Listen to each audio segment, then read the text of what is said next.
안녕하십니까?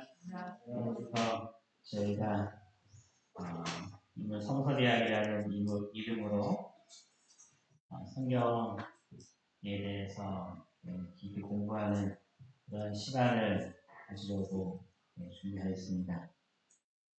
그래서 화요일날에는 이제부터는 내가 공부하러 간다고 생각하시고 오시면 좋을 것 같습니다. 그래서 우리가 기본 교육부터 시작해서 저희가 꼭 알아야 될 그런 교리적인 부분들, 성경에 대한 부분들을 하나하나씩 공부하는 시간을 가져서 우리가 마지막 때가 될수록 우리가 가지고 있는 아주 귀중한 진리를 흔들려고 하는 수많은 일들이 이제 일어나기 시작하는데 그때 우리가 흔들리지 않는 그런 믿음을 소유할 수 있도록 이 공부 시간을 좀 가지려고 합니다.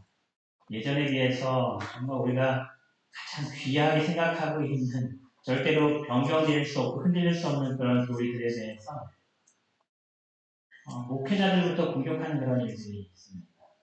요즘에 최근의 일들도 아시죠?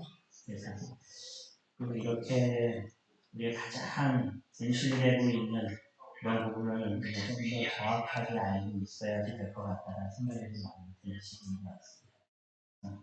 공부할 때에 학생들이 수업 시간에 자는 학생들도 분명히 있어요. 그런 것이 쉽지 않기 때문에 그래서 마음으로 잘 결심하시고 내가 정말 잘 공부해서 성경에서 우리에게 말씀하고 계신 귀중한 진리 가운데 잘 설 수 있는 그러한 사람이 되겠다라고 준비하시고 또 공부하실 때마다 잘 기록하셔서 좋은 자료로 남기시면 좋을 것 같습니다. 그러니까 기본적인 것들을 이렇게 PPT를 통해서 보여드리고 필요한 것들을 이렇게 설명하면서 말씀을 좀 드리도록 하겠습니다. 저희가 이제 기본 교리 28로 되어 있기 때문에 이제 1주부터 시작해서 이제 28주 동안 기본 교리만 계속 할 겁니다. 저희는 총 28가지의 기본 교리라고 되어 있는데 우리가 이것을 얘기할 때에 우리는 이러한 것을 믿는다라고 얘기해서 정확한 말을 표현할 때는 우리가 믿고 있는 것들 28가지라고 이야기합니다. 우리는 무엇을 믿고 있는지에 대해서 쭉 이야기를 하는 건데요. 총 6가지의 그런 과정으로 되어 있습니다. 첫 번째는 신론이고, 두 번째는 인간론이고, 세 번째는 구원론, 네 번째는 교회론, 다섯 번째는 그리스도인 생활론, 여섯 번째는 종말론 이렇게 있어서 이 6가지의 이렇게 구분된 내용을 가지고 저희가 하나하나씩 공부할 겁니다. 제가 맡은 부분은 이제 신론을 맡았고요. 그래서 이 5가지의 이 신론에 포함된 내용들을 이제 공부할 겁니다. 첫 번째 시간은 하나님의 말씀입니다. 그래서 성경에 대해서 저희가 하나하나 살펴보는 그러한 시간을 가질 겁니다. 성경이 어떻게 구성되어 있고 내용이 무엇이고 이런 전반적인 내용들을 공부하고요. 두 번째는 하나님에 대한 공부하는 시간입니다. 그래서 이 하나님이라는 것은 아버지 하나님과 아들 하나님과 성령 하나님 이 세 분의 하나님에 대해서 전체적으로 공부하는 그런 시간이고요. 그 다음 세 번째는 아버지 하나님에 대해서 공부하는 시간입니다. 그래서 지금 계획은 하나님과 아버지 하나님을 이렇게 같이 묶어서 공부를 좀 하려고 계획을 잡고 있고요. 그 다음 네 번째는 하나님의 아들, 예수님에 대한 전반적인 내용들을 다시 한번 쭉 그냥 깊게 살펴보는 그러한 시간이고 다섯 번째는 성령 하나님과 성령에 대해서 공부하는데 우리가 성령에 대해서 공부할 때는 한 시간을 다룰 수 없기 때문에 여기서 다루는 가장 기본적인 이론만 다루고요. 그다음 나중에는 성령에 대해서 조금 더 깊게 다루는 그런 시간을 갖겠습니다. 왜냐하면 전에 지금으로부터 한 10년 됐나요? 그때에 이 성령에 대해서 공부한 적이 있습니다. 사경의 교재로. 혹시 기억나십니까? 그때 그걸 공부한 이유 중에 하나가 이 성령에 대해서 교단적으로 흔드는 그러한 일들이 좀 많이 있었습니다. 성령을 어떻게 이해하는가에 따라서 다르게 얘기하시는 부분이 이 교단 안에 들어오는 것 때문에 연합회에서 성령 하나님에 대해서 우리가 가지고 있는 생각들을 정확하게 성도들에게 알려주기 위해서 공부했던 그런 시간들이 그것이 일주일에 걸리는 그런 장대한 분량이었습니다. 성령에 대한 부분들은 나중에 한 2, 3주를 거쳐서 조금 더 자세하게 말씀을 좀 드리도록 하겠습니다. 이 부분을 좀 정확하게 이해하지만 우리가 엘렌 화이트 여사에 대해서 이해할 때도 그 부분을 조금 더 잘 이해할 수가 있습니다. 그럼 오늘은 첫째 시간으로 하나님의 말씀에 대해서 공부하겠는데요. 우리는 이렇게 믿는다라고 얘기하는 우리 기본 신조 첫 번째의 모습입니다. 성경 곧 신약과 구약은 신적 영감에 의해 주어진 하나님의 기록된 말씀으로 하나님의 거룩한 사람들이 성령의 감동을 받은 대로 말하고 기록하는 것이다. 이 말씀 속에서 하나님은 구원에 필요한 지식을 인간에게 주셨다. 성경은 하나님의 뜻에 대한 절대 무오류의 계시이다. 성경은 품성의 표준이요, 체험의 시금석이며 교리들에 대한 권위 있는 계시자요, 역사 속에서 활약하신 하나님의 행동들에 대한 신뢰할 수 있는 기록이다. 이것이 저희가 성경에 대해서 믿고 있는 저희 교단의 가르침입니다. 이 기본 신조, 저희가 28가지의 신조들을 공부할 때에 맨 위에 보시면 항상 책에 보시면은 기본 신조 1, 기본 신조 2 해서 각 우리가 다뤄야 될 교리들에 대해서 우리가 어떻게 믿고 있는지에 대해서 정리해 놓은 것이 있는데 이것이 아주 가장 압축적으로 가장 잘 설명한 내용들입니다.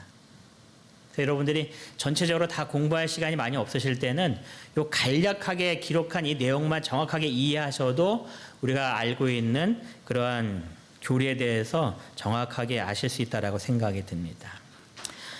이러한 내용을 가지고 저희가 이제 하나하나 살펴볼 건데요. 성경의 구조를 보시면 성경의 구조는 다 아시는 대로 구약과 신약으로 이렇게 구성이 되어 있습니다. 뭐 구약이 몇 권이고 신약이 몇 권인지는 뭐 물어보지 않아도 다 아실 것 같아요. 구약이 39권으로 되어 있고요. 언어는 히브리어와 약간의 아람어로 되어 있다라고 이야기를 합니다. 성경 뭐 장절을 통해서 이제 이 에스라와 다니엘서의 기록이 아람어로 되어 있는데 이거 말고도 신약 성경에서도 약간의 이렇게 아람어 단어를 쓰는 그런 것들이 있습니다. 구약에서도 이것이 긴 장절 때문에 이렇게 에스라와 다니엘서라고 표현했지 몇 개의 단어들은 아람어로 이렇게 기록된 단어들이 좀 있습니다. 그래서 여러분들이 신약 성경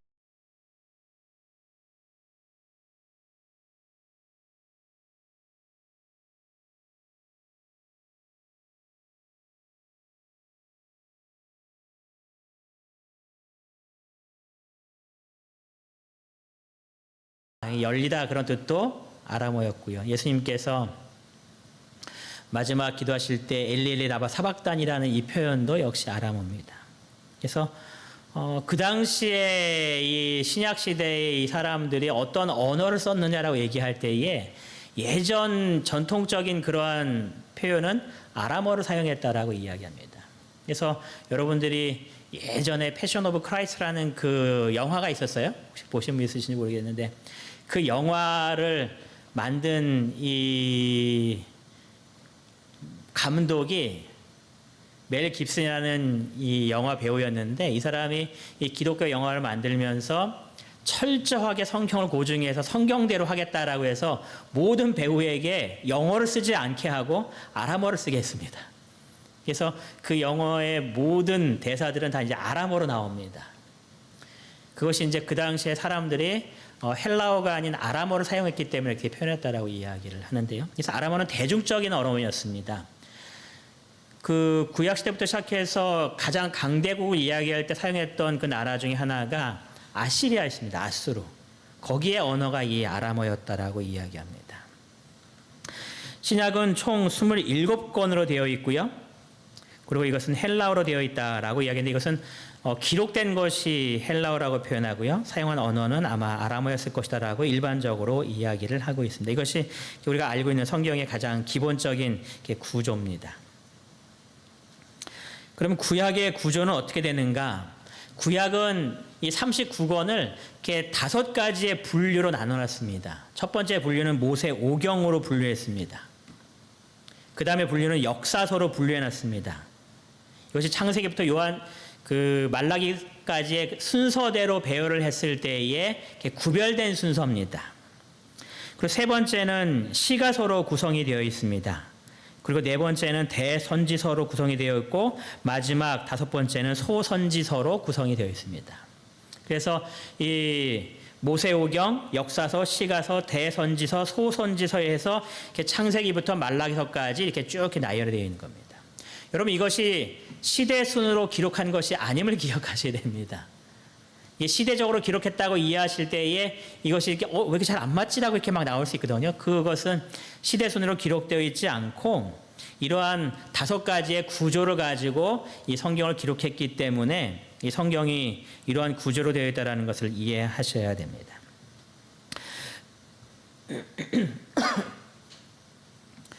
대선지서와 소선지서를 구별하실 때에 어떤 사람들은 이 대자란 말이 들어갔기 때문에 이것은 굉장히 중요한 선지자였고 소선지자는 좀 약간 덜 중요한 선지자가 기록한 책 이렇게 오해하실 수도 있는 표현인데요.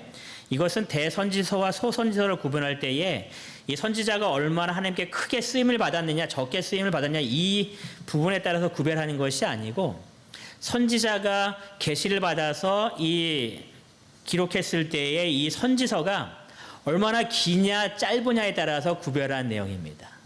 그래서 대선지자라고 표현한 것은 내용이 길다는 뜻이고 소선지자라는 이야기는 이 내용이 좀 짧다 그 뜻으로 이렇게 분류해 놓은 것으로 이해하시면 됩니다.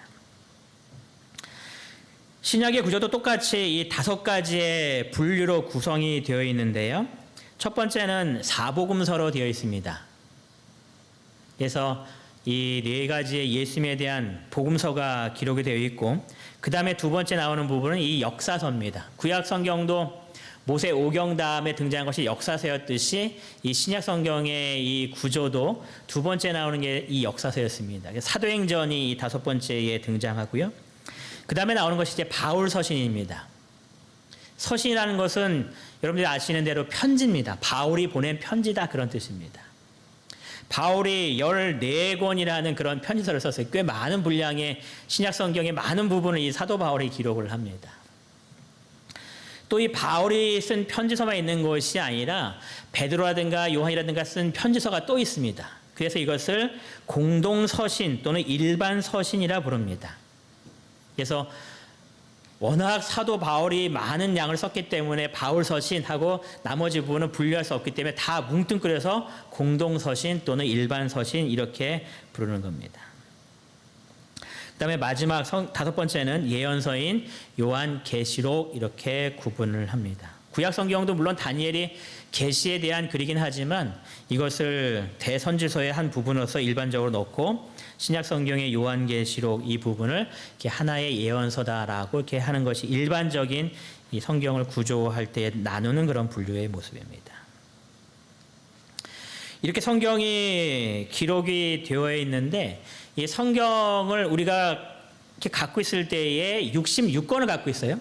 근데 어떤 성경을 보시면 66권이 아니라 더 많은 성경책을 갖고 계신 분들도 계십니다. 그게 왜 그러냐면 성경을 구분할 때에 정경과 외경과 위경으로 구분하기 때문에 그렇습니다.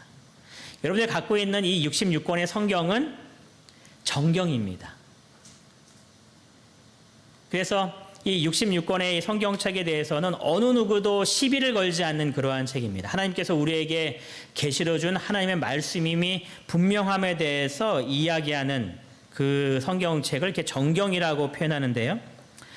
구약 성경은 AD 90년에 얌네아 회의에서 이 39권에 대해서 이것은 하나님께서 우리에게 계시로 준 분명한 하나님의 말씀이다라고 많은 여러 가지 기록 중에서의 39권을 딱 정합니다.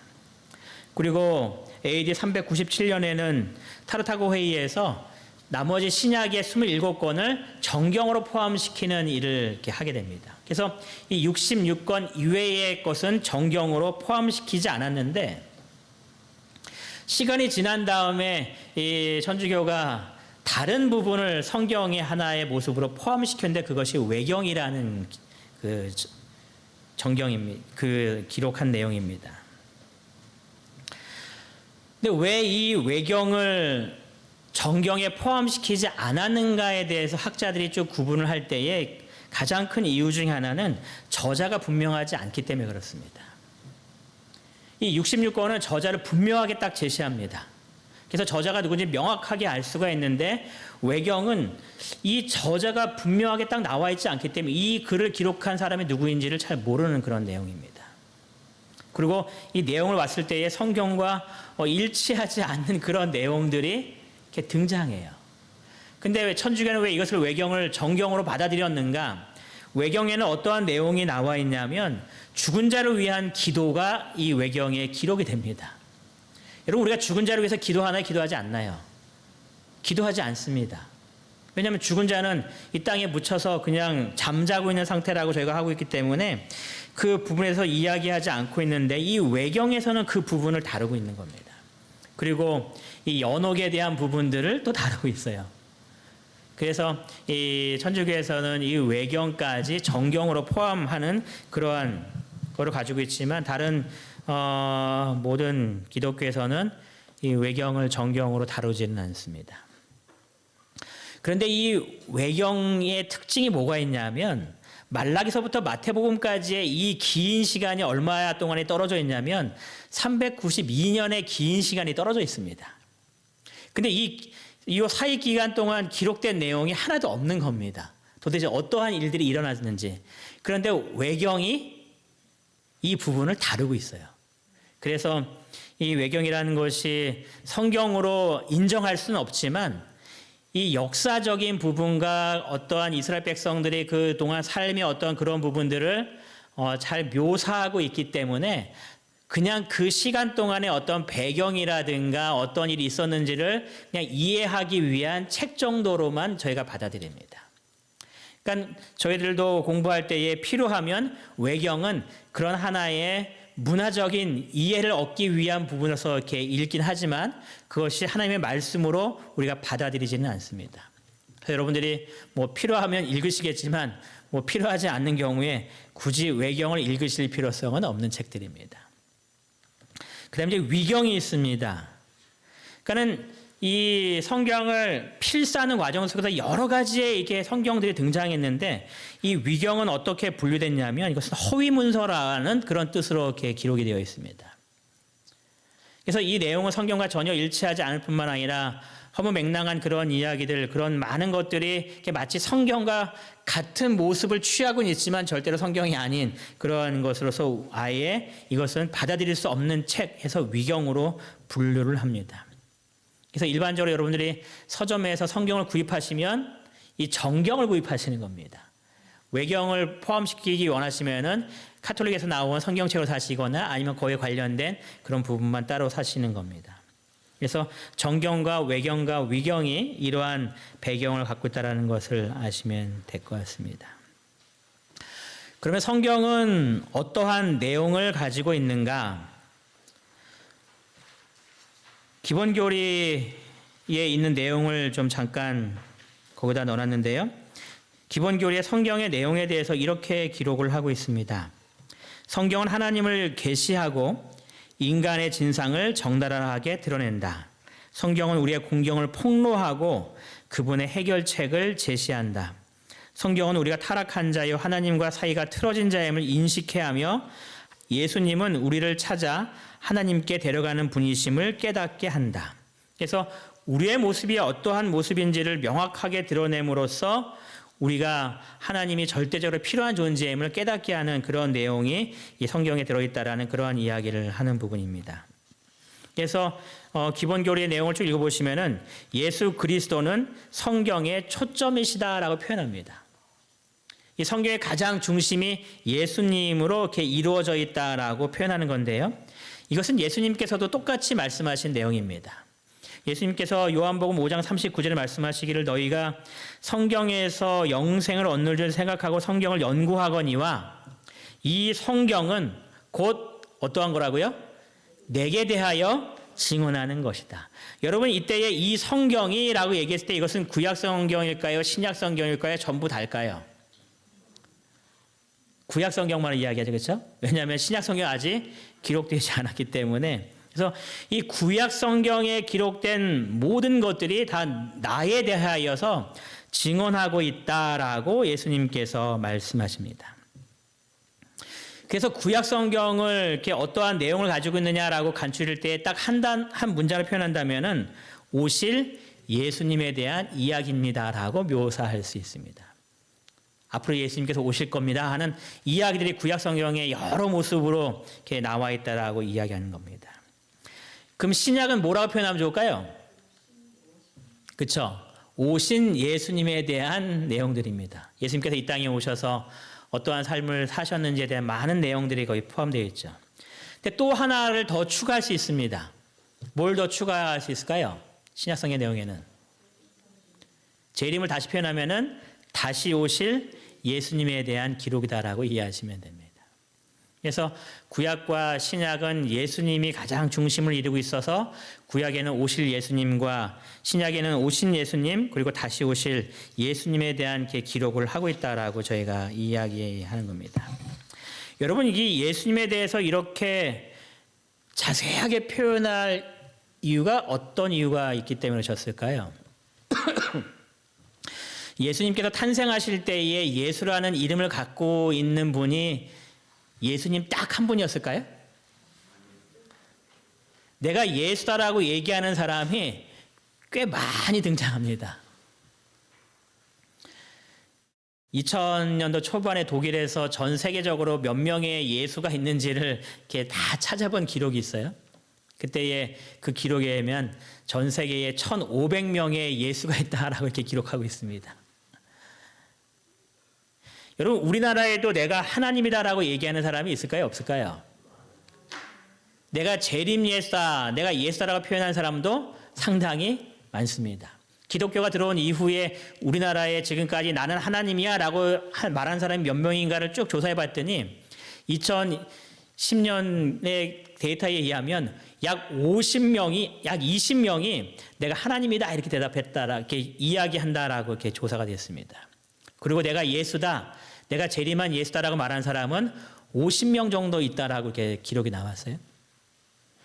제가 오늘 편지를 가지고 오려고 하다가 그걸 깜빡이 놔두고 왔는데 매주마다 편지를 보내는 한 분이 계십니다. 근데 그 편지 우편물 앞에 보면은 재림 예수, 심계숙 이렇게 적혀 있습니다. 이 편지 받아보신 분 계신가요? 이분이 정말 몇십 년 동안 계속 이렇게 편지를 보내고 계세요. 내가 재림한 예수니까 나를 믿어야 된다 하면서 쭉 글씨 쓰시면서 우리 교회에서 나가신 분인지 우리 교회 예언의 신경의 모든 것들을 하면서 우리 교회를 여러 가지로 이렇게 공격을 좀 하세요. 근데 그 사람을 믿는 사람들이 있는 것 같아요. 왜냐하면 제가 이제 필리핀 10년 좀 넘었죠. 그때 필리핀 가면서 내용을 잘 안 보는데 제가 필리핀 가니까 이제 이분의 글을 더 이상 볼 수 없겠다 생각해갖고 이제 우편물을 뜯어서 이제 본 적이 좀 있었어요. 그때 내용이 어떤 내용이었냐면 자기가 뭐 여러 가지 선교적인 활동을 하고 있는데 많은 사람들이 나를 믿지 않기 때문에 내가 선교적 활동하기에 재정이 어렵고 막 이런 얘기를 쭉 하면서 예수를 믿으려면 이 계좌에 돈을 넣어라 하면서 이제 쭉 그 기록이 있었어요. 그래서 제가 그걸 마지막으로 보고 가면서 이분이 재정적으로 상당히 압박을 받고 있구나, 꽤 어려우시거나 하고 이제 갔다 오면 이분이 잘 살아 계실까 하고 이제 갔다 왔는데 뭐 여전히 왕성하게 편지를 보내는 거 보면 이분을 믿는 사람이 꽤 있는 것 같아요. 여러분 그 사람이 정말 예수인지 예수가 아닌지 우리가 분별할 필요성이 있겠죠. 제가 그 계좌번호를 받으면서도 그 계좌에 돈을 안 붙였습니다. 왜냐하면 그분이 예수가 아니라는 것을 분명히 알기 때문에 안 붙였습니다. 근데 만약에 그분이 정말 예수라면 저는 어디 갈 사람인가요? 지옥 갈 사람이죠. 정말 예수가 맞다면. 근데 저는 그분이 예수가 아님을 분명히 확신합니다. 제 확신이 그냥 제가 혼자만의 생각이면 틀릴 수 있겠지만 이 확신이 어디에서 근거를 둔 거예요? 성경에 근거를 둔 겁니다. 성경은 우리에게 주신 가장 큰 이유 중에 하나를 쭉 살펴보시면 그런 우리를 속이려는 여러 가지 시도들이 있을 때에 정확한 기준과 잣대가 있습니다. 세상적 지혜가 아니라 뭐가 잣대인 거예요? 성경 말씀이 잣대인 겁니다. 이런 마지막 때의 재림에 대해서도 우리가 분명히 공부해야 될 것에 대해서 이야기합니다. 왜냐하면 사단이 예수님의 재림을 거짓 재림으로 모방할 것이기 때문에 진짜 재림이 무엇인지를 정확하게 이해하지 못하면 우리가 예수님의 재림의 모습에서도 속을 수가 있기 때문에 그렇습니다. 그래서 우리가 성경을 공부하는 것은 마지막 때에 사단이 우리를 잘못된 길로 넘어뜨려고 할 때에 진리에 굳게 설 수 있는 유일한 방법이기 때문에 그렇습니다. 그런데 이렇게 예수님의 다시 오심과 다시 오심 이런 모든 부분이 기독교 내에서만 중요한 것이 아니라 이 세계 역사에서 상당히 중요합니다. 우리가 2023년이라는 그 연도를 얘기할 때의 기준점이 뭘까요? 우리가 기원 전이라는 이야기와 기원 후라는 이야기를 씁니다. 그래서 기원 후 2023년이다라고 이야기합니다. 기원 전 몇 년 이렇게 표현합니다. 이 기원 전이라는 이야기를 영어로 BC라고 쓰는데 이것이 before Christ라는 단어입니다. 예수님 탄생 이전이라는 뜻이죠. 그리고 기원 후라는 말은 제가 이게 오타났네요. 기원 후라는 말은 에이드라는 말로서 아노 도미니라고 하는 라틴어로서 주님의 해 예수님께서 탄생하신 이후다라고 표현합니다. 그래서 원래는 라틴어로 아노 도미니라는 단어를 쓰고 있는데 이 영어로 쓴 사람이 이 영어의 우성을 나타내기 위해서 어떻게 영어로 또 표현하냐면은 after divine이라는 표현을 씁니다.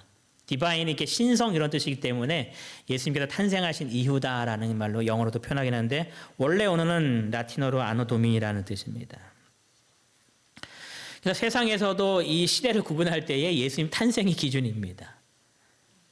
예수님이 이 세상의 모든 것의 중심임을 우리가 이해할 수 있는 그런 표현 가운데 이제 하나라고 이해할 수 있는데요. 그럼 이 성경은 누가 기록했느냐라고 이야기할 때에 성경의 저자가 누군가에 대해서 이야기하게 되는데요. 성경의 저자는 디모데오 3장 16절을 통하여서 우리가 명확하게 이야기합니다. 모든 성경은 하나님의 감동으로 되었다라고 말씀했기 때문에 성경의 저자는 누군 거예요? 하나님이다라고 저희가 이야기합니다. 여러분, 저자와 기자의 차이점이 뭘까요? 저자의 기자의 차이점. 저자는 책을 쓴 그런 사람입니다. 근데 썼다는 표현이 이 모든 내용이 누구로부터 나왔다는 거예요? 저자로부터 나왔다는 그런 뜻입니다. 그런데 반면에 기자는 어떤 뜻을 갖고 있어요? 기자는 자기의 생각을 쓴 것이 아니라 자기가 들은 것을 쓴 사람을 기자라고 이야기합니다. 자기 생각이 그 내용에 포함돼서는 안 되는 겁니다. 그래서 성경의 저자는 하나님이고 성경의 기자는 사람들이다라고 이야기합니다. 그것은 베드로후서 1장 21절에 이렇게 성경이 묘사하고 있기 때문에 그렇습니다. 예언은 언제든지 사람의 뜻으로 낸 것이 아니요 오직 성령의 감동하심을 받은 누가요? 사람들이 하나님께 받아 말한 것입니다. 사람들이 기록했다라고 표현하기 때문에 저자는 하나님이시고 이 성경책을 기록한 기자는 사람들이구나라고 이해하는 겁니다. 약 40명의 사람들이 이렇게 기록했다라고 이야기하는데요. 기록한 사람들의 직업이 다양합니다. 왕도 있고 정치가도 있고 목자도 있고 의사도 있고 어부도 있고 세리도 있고 그래서 다양한 직업군에 가진 사람들이 기록했기 때문에 그 사람의 신분에 따라서 이 어떠한 사용한 단어들의 수준이 각각 다르다라고 이야기합니다. 그것이 이제 영감성에 대해서 이야기 나올 때에 다르게 됩니다. 이렇게 40여 명의 사람들이 성경을 기록했는데 그러면 성경을 어떻게 기록하게 되었는가라고 표현할 때에 베드로서 1장 21절 저희가 좀 전에 읽은 성경 말씀은 뭐라고 표현하고 있냐면은 성령의 감동하심이 있었다라고 이야기합니다. 성령의 감동하심. 그래서 성령의 감동하심을 받고 사람이 이 글을 썼다라고 하기 때문에 이 영감에 의해서 사람이 글을 쓴 겁니다. 그래서 이 사람이 도대체 어떠한 영감을 받았느냐라고 이야기하면서 이 영감설에 대한 여러 가지 이야기들이 있는데 저희가 보통 두 가지로 크게 그냥 분류합니다. 하나는 축자 영감이라고 말합니다. 축자 영감. 이것은 이 말 표현 그대로 글자의 영감이 임했다라는 그런 뜻입니다. 그래서 이 축자 영감을 어떻게 이해하시면 되냐면 성령 하나님께서 단어 하나하나를 다 이렇게 골라서 사람에게 말씀해 주셨고 사람은 그것을 듣고서 이렇게 따라 적었다라고 표현하는 겁니다. 그래서 태초에 하나님이 하면은 기자가 태초에 하나님이 이렇게 받아서 적는 겁니다. 이것이 축자 영감입니다. 그래서 성경은 오류가 있나요? 없나요? 성경은 오류가 없기 때문에 이 축자 영감을 믿는 사람들이 또 어떻게 한 단계 더 발전시켰냐 하면 혹시 사람이 받아쓰기를 하다가 틀릴 수도 있나요? 틀릴 수 있잖아요. 초등학교에서 받아쓰기 막 하잖아요. 틀리니까. 그래서 인간이 혹시 이렇게 받아쓰기 하다가 잘못될 수 있으니까 그런 일이 있으면 안 돼라고 해서 한 단계 더 발전시킨 것이 기계적 축자 영감설입니다.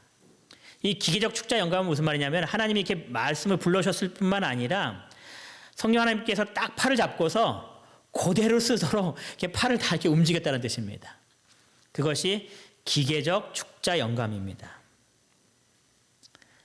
근데 저희는 이 축자 영감설을 믿지 않습니다. 저희는 믿는 것은 뭐냐면 사상 영감을 믿습니다. 사상 영감. 하나님께서 사람에게 영감을 부어주셔서 그 사람이 그 내용을 이해하면서 성경을 기록했다라는 부분입니다.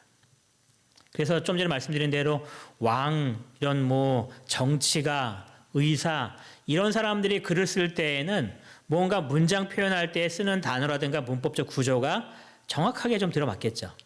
근데 그 반면에 교육을 제대로 받지 못했던 베드로가 글을 쓴다든가 했을 때는 문체가 거칠어지기 시작하는 겁니다. 그래서 성경이 만약에 축자 영감으로 기록했다면 사용하는 단어라든가 문법적 구조가 그렇게 틀릴 수가 없는데 하나님께서 그 사람에게 사상적인 영감을 주셔서 성경을 기록하게 하셨기 때문에 그래서 여러 가지 단어 사용이라든가 이런 문체에 대해서 차이성이 있다라고 이해하는 그런 부분입니다. 나중에 혹시 시간이 되면 이 성경을 읽을 때에 이 내용과 이 내용이 잘 안 맞는데 하는 그런 내용들이 몇 가지 있어요. 그래서 난해 성경 구절이라고 그런 것들을 표현하는데 그것들은 나중에 또 공부하면 재밌을 것 같습니다. 어쨌든 저희가 믿고 있는 것은 사상 영감설입니다. 그래서 성경에 기록된 대로 성령의 감동하심을 입어서 영감을 받아서 그 사람이 자기가 생각한 모든 것들을 이 글로 남겼다라고 이야기하는 겁니다. 자, 그럼 우리가 이렇게 성경에 기록되어 있는데 성경이 과연 하나님의 말씀이라는 증거가 있느냐? 성경이 하나님의 말씀이라는 것을 어떻게 우리가 증명할 수 있느냐? 해서 이 증명하는 그런 방법들 이야기하는데요. 첫 번째 방법은 성경 스스로가 증거하고 있다라고 말합니다. 이것이 가장 큰 증거라고 그리스도인들은 이야기합니다. 왜냐하면 하나님께서 내가 기록했다고 말씀하셨는데 거기에서 토달 이유는 분명히 없으니까요. 그래서 하나님께서 분명히 말씀하시기를 모든 성경은 하나님의 감동으로 되었다고 말씀하셨어. 여기서 성경의 일부가 아니라 모든 성경이라고 기록했기 때문에 창세기부터 요한계시록까지 이 모든 내용들이 하나님께서 감동을 주셔서 분명히 기록한 글이니 하나님께서 이 글의 모든 저자이셔라고 하나님의 말씀임을 증명합니다. 근데 이것은 우리 그리스도인들끼리 하는 얘기고 세상 사람들은 잘 믿으려고 하지 않아요. 그래서 세상 사람들을 위해서 그러면 이러한 방법으로도 증명할 수 있어라고 이제 하는 증명들이 두 번째 나오는 증명입니다. 성경의 통일성입니다. 성경의 제일 먼저인 책은 창세기고요. 그다음 맨 마지막 책은 요한계시록이다라고 이야기합니다. 예수님께서 탄생하신 시점을 기준으로 해서 창세기는 언제 기록되었느냐라고 이야기할 때에 기원전 1500년경에 기록되었다라고 표현합니다. 그러면 맨 마지막 책인 요한계시록은 언제 기록되었느냐라고 얘기할 때에 약 100년경에 기원 후 100년경에 기록되어 있다라고 이렇게 이야기합니다. 그럼 성경은 얼마나 오랜 기간 동안 기록되었는가? 약 1600년 동안 기록이 되었다는 이야기입니다. 굉장히 오랜 시간 동안 성경이 기록된 겁니다. 66권이 기록되는 겁니다. 약 40여 명의 기자들이 그 내용을 기록하는 겁니다. 만약에 한 저자가 아니라 그냥 이 40여 명의 저자들이었다면 이 성경책의 내용이 통일성을 갖기는 분명히 어렵습니다. 지금 같은 경우 인터넷으로 막 뒤져서 우리가 그 내용들이 이 사람이 이런 내용을 했구나 하고 컨닝할 수 있겠지만 성경이 기록될 당시에는 그 사람이 어떤 내용을 썼는지 읽어보기 전에는 전혀 모든 것들을 알 수 없는 그러한 시대에 살고 있는 겁니다. 그런데 창세기부터 요한계시록까지의 모든 과정이 하나의 주제로 연결되어 있기 때문에 이것은 저자가 분명히 한 사람이라는 것을 증명할 수 있는 방법이다라고 이야기합니다. 오랜 시간 동안 40여 명의 기자들이 그렇게 통일성 있게 기록할 수가 없기 때문에 그렇습니다. 이것은 성경도 똑같이 이야기합니다. 이사야서는 기록하기를 너희는 여호와의 책에서 찾아 읽어보라. 이것들 가운데서 빠진 것이 하나도 없고 제 짝이 없는 것이 없으리니 이는 여호와의 입이 이를 명하셨고 그의 영이 이것들을 모으셨습니다. 라고 말씀하시면서 하나님께서 이 모든 것들을 명하고 모으셨기 때문에 이 창세기부터 요한계시록까지 다 이렇게 짝을 이루고 있다라고 표현하는 겁니다. 그래서 신약 성경을 읽을 때에 잘 이해 안 되는 부분이 있을 때에 구약 성경을 통해서 이해하는 부분들이 많이 등장합니다. 다 짝을 이루고 있기 때문에 그래요. 그래서 성경을 구약과 신약을 계속 우리가 골고루 갖춰야 되는 이유는 신약을 정확하게 이해하려면 구약을 이해해야지 이해가 되기 때문에 그렇습니다. 구약을 이해하지 못하면 신약을 명확하게 이해할 때에 많은 문제점이 생깁니다. 특별히 요한계시록 공부하실 때는 요한계시록만 공부해 갖고는 이해되지 않는 부분이 너무나 많습니다. 그리고 자의 해석할 때가 많은데 다니엘서를 공부하게 되면 다니엘서에 나온 배경을 가지고 요한계시록이 많이 해석이 되는 거거든요. 그래서 모든 것들이 이렇게 짝을 이루고 있는 성경이다라고 이야기합니다. 세 번째 증거는 예언 성취의 증거라고 이야기하죠. 마태복음 24장에 나와 있는 이 이야기는 예수님께서 이 성전을 보시면서 하신 말씀입니다. 돌 위에 돌이 하나도 남지 않고 다 무너지겠다라는 이야기를 하십니다. AD 70년에 있을 사건을 예수님께서 내다보시고 지금 예언하시는 장면입니다. 이 성전에 대해서 이야기할 때에 이 성전은 총 세 가지를 이렇게 분류해서 이야기하는데요. 첫 번째는 솔로몬 성전입니다. 아시는 대로 다윗이 모든 것들을 다 준비했고 두 번째 왕인 솔로몬이 성전을 아름답게 건축해서 이 솔로몬 성전을 건축했기 때문에 솔로몬 성전이다 부릅니다. 이것이 제1성전이라고 부릅니다. 그런데 이스라엘 백성들이 하나님의 말씀 순종하지 않는 가운데 바벨론으로 포로 끌려가 하면서 이 성전이 다 이렇게 무너지죠. 그리고 포로에서 회복되어서 이 무너진 성전을 다시 세우는데 그것이 두 번째 성전으로서 수룹바벨 성전이다라고 부릅니다. 수룹바벨이 이 성전을 건축하는 사람이었기 때문에 이 사람의 이름을 따서 수룹바벨 성전 이렇게 부릅니다. 이것이 이제 두 번째 성전입니다. 그리고 이제 기원전 19년에 이 헤롯 대왕이 유대인들의 환심을 사기 위해서 이 수룹바벨 성전을 더 크고 더 아름답게 이제 개축이라고 표현해야 되나요? 이게 더 아름답게 더 이렇게 만듭니다. 그래서 이 세 번째 성전을 이 헤롯 성전이다라고 부릅니다. 그래서 예수님 당시에 예수님께서 돌 위에 돌 하나도 무너지지 않고 남지 않고 다 무너지겠다 이 표현한 성전은 몇 번째 성전을 이야기하는 거예요? 세 번째 이 헤롯 성전을 이야기하는 겁니다. 근데 여러분들 그 예수님께서 어떠한 사건이 있었었냐면 성전에서 장사하는 사람들을 다 내쫓은 사건이 있었어요.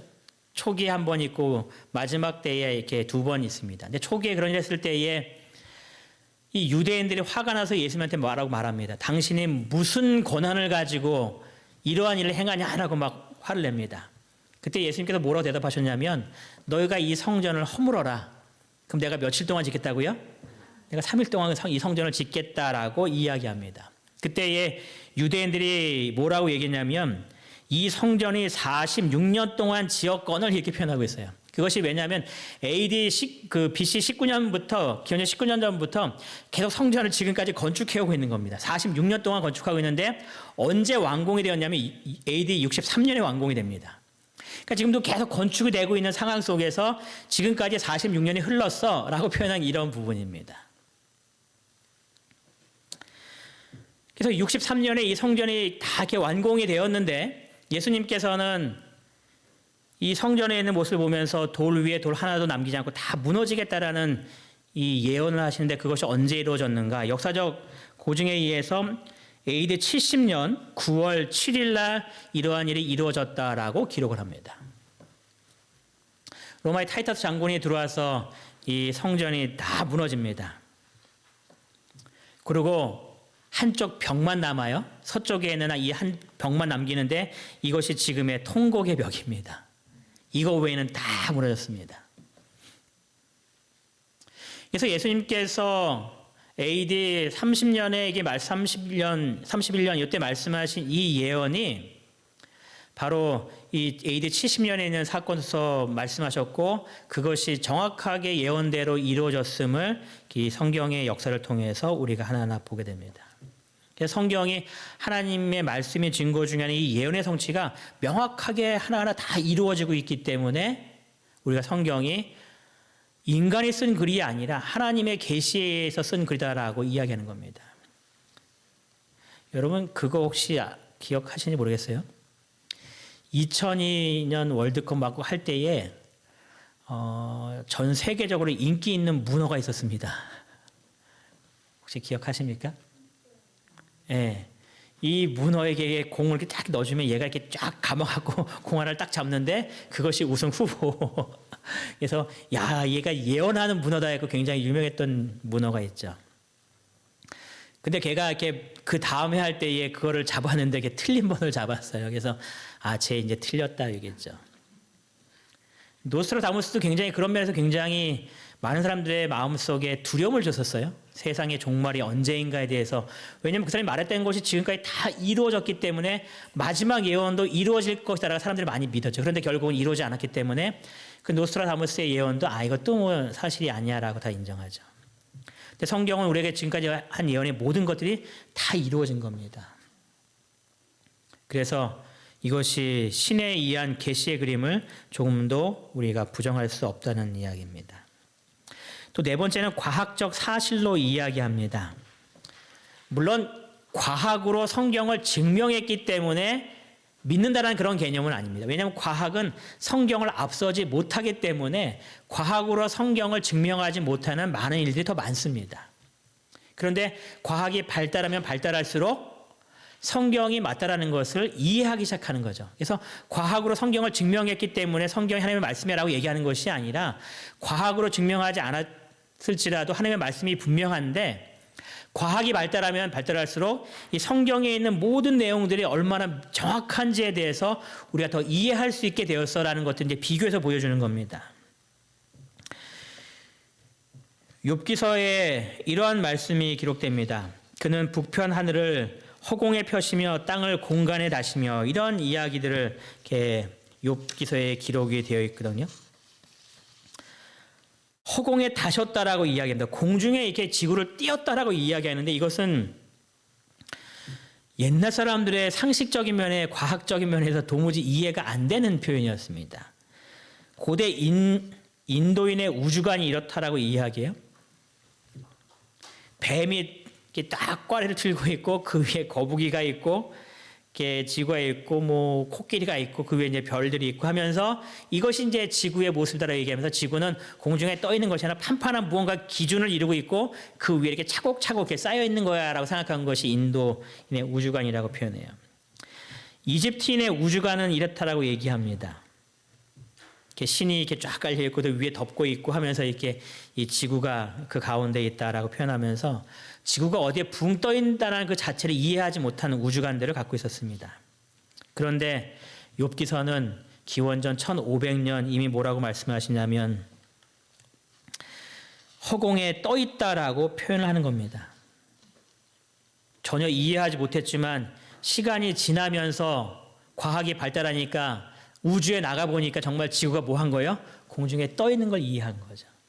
그러니까 인간의 지혜로서 도무지 이해할 수 없는 그 시대에 이러한 것들을 기록했다라는 것은 신의 영역에서 나온 글이다라고밖에 이해할 수가 없다라는 그런 내용입니다.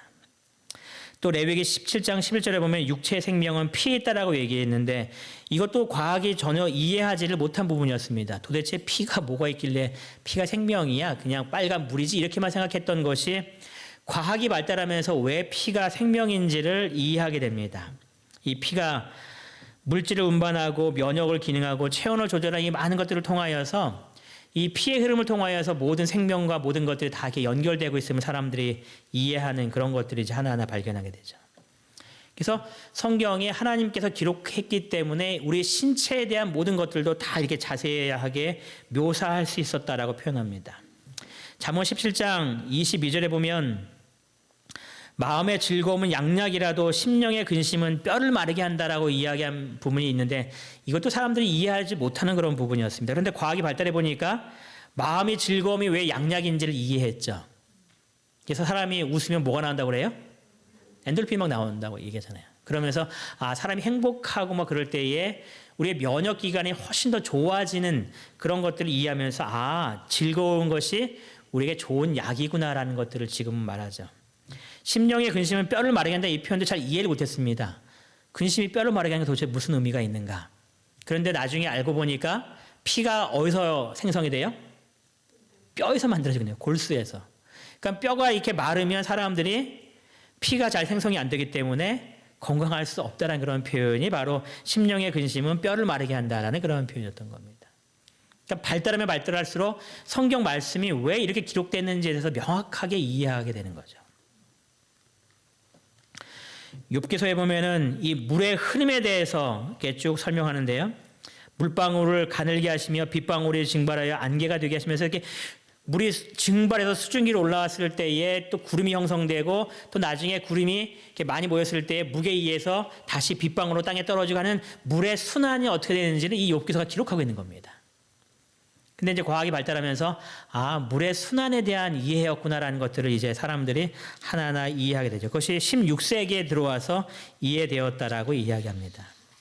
그러니까 성경의 이런 많은 부분들이 하나님의 기록이기 때문에 우리에게 주셨고 그것들을 이제 과학이 하나하나씩 이야기하게 되는 그런 과정으로서 하나님께서 주시지 않은 것이라면 결코 이러한 내용이 나올 수 없다라는 것들을 하나하나 발견하게 되는 겁니다. 다섯 번째 하나님의 말씀의 증거는 변화되는 우리의 모습 때문에 그렇다라고 말합니다.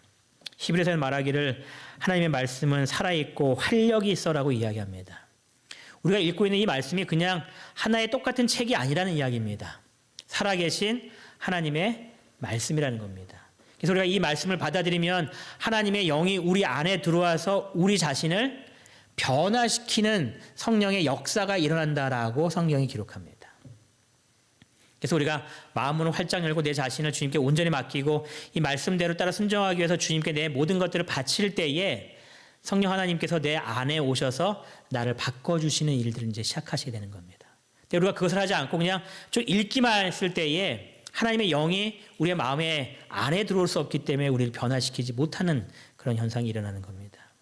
그래서 이 하나님의 모든 말씀은 살아계신 하나님의 말씀임을 항상 기억하셔서 이 말씀 읽으실 때에 하나님의 영이 오늘 나를 주관하시도록 나의 생각을 주관하시고 나의 삶 속에 모든 것들을 주님께서 인도해 주도록 기도하실 때에 하나님의 살아계심을 우리가 말씀을 통해서 이제 더욱더 경험하게 됩니다. 제가 성경을 주신 목적까지 있는데 그것은 시간이 좀 많이 되었기 때문에 성경을 주신 목적은 다음 시간에 계속 좀 이어서 하도록 하겠습니다. 오늘 기도의 제목을 말씀드리겠습니다. 오늘 저희가 세 가지 기도의 제목을 위해서 같이 좀 기도하시겠는데요. 첫 번째는 질병 가운데 있는 우리 성도들을 위하여 기도하겠습니다. 우리 성원 전사님이 코로나에 걸렸다라고 연락을 어제 받았어요. 그래서 잘 회복될 수 있도록 기도해 주시고요.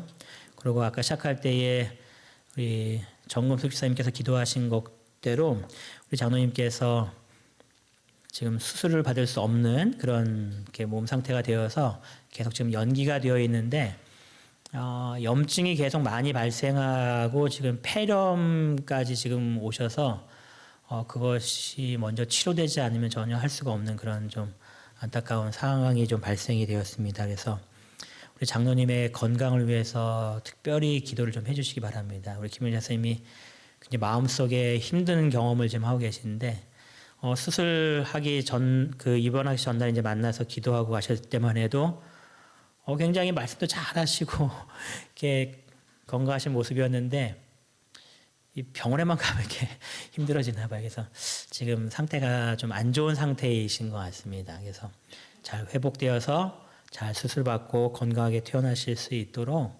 우리 더욱더 장로님의 손을 더 기도해 주시고요. 오늘뿐만 아니라 지속적으로 계속 기도해 주시면 감사하겠습니다. 또 성전 건축을 위해서 이제 저희가 더욱더 기도해야겠는데요. 저희가 아직 뭐 시공사를 선정할 정도의 과정까지 나가지 않았지만 시공사 선정하는 것이 정말 중요하다라고 이야기해요. 근데 저희가 이제 곧 시공사를 선정하는 그런 일이 이제 오기 때문에 정말 잘 선정되어서 전혀 어려움이 없이 큰 소리 없이 아주 정확하게 잘 이루어질 수 있도록 성도님들께서 기도해 주시고요. 또 조합의 지금 문제들이 거의 해결되고 있는데 4월 달쯤에 다 해결 좀 될 것 같습니다. 그런데 이 문제가 정말 잘 해결될 수 있도록 우리가 4월 달 해결되면 이제 조합으로부터 추가 보상금을 이제 그때 받기로 다 얘기가 돼 있기 때문에 이 문제를 위해서 지속적으로 기도해 주시기 바랍니다.